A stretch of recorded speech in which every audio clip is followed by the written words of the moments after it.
Well, all right, folks, welcome back to another Q&A episode. Got a great question here. I heard that antihistamines block absorption. That's of choline. Is that true? So what that is in reference to is first generation antihistamines. So an example of that would be diphenhydramine. The brand name is Benadryl.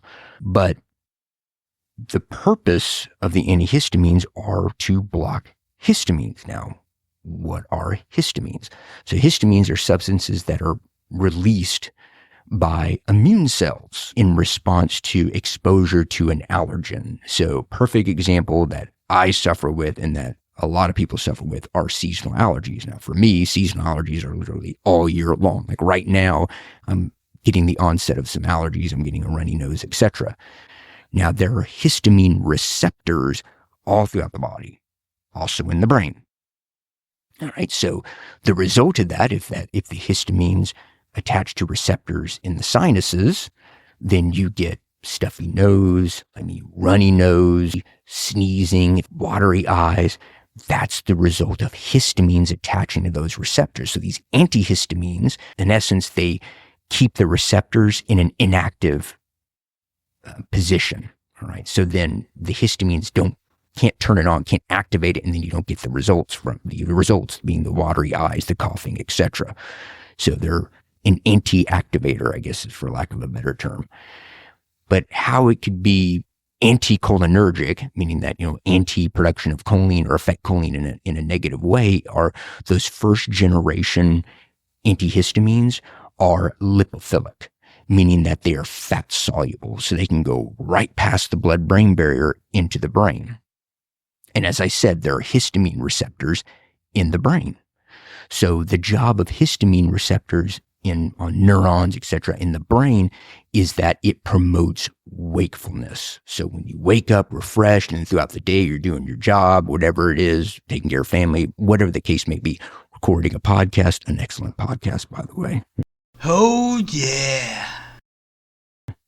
Answering all your questions. I love answering your questions. Then histamine is what promotes wakefulness, keeps us awake. All right. So if it's an antihistamine, then it can make you tired.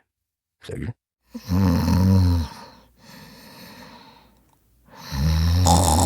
want to go to sleep. That's why they say Benadryl, do not take it before driving a car, operating heavy machinery. Same with NyQuil. It's because it makes you tired, because it's an antihistamine, and those first generation antihistamines can get into the brain. They're also not very specific, because the histamine receptors in the brain are what are called GPCRs. They're G protein couple receptors. I'll go into that in much more detail later in a future episode. But there are also GPCRs that are called muscarinic receptors. And those are a type of acetylcholine receptor we're talking about with choline. And so those first generations are not very specific just for the histamine receptors. They can also be anticholinergic by negatively affecting the muscarinic receptors, not only in the brain, but throughout the body as well. That's why antihistamines can cause trouble urinating, because there are muscarinic receptors on the, I'm going to probably butcher this, detrusor. I'll put it up here. I'm horrible at pronunciation.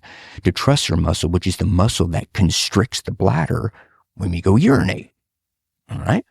So if you're negatively affecting that receptor, well, then it's harder for that muscle to contract the bladder, and then it's harder to urinate. Specifically with the first generation, it can make you tired because first generation antihistamines, I should say, because it can get into the brain easier.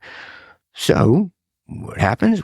There are second generation antihistamines that have been produced. That's I don't remember the chemical names, but that's like Allegra. What's the other ones? Claritin. Those are the ones that come off the top of my head. Those are second generation. One, non-drowsy, because it can't really get into the brain to affect the histamine receptors in the brain.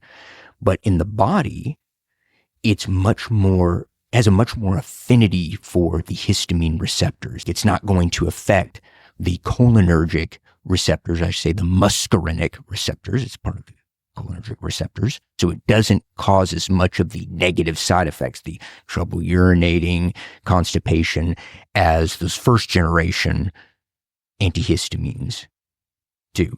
So recommendations, this is just for me, or I'm not going to recommend you do anything because I'm not a doctor. You got to talk to your doctor first.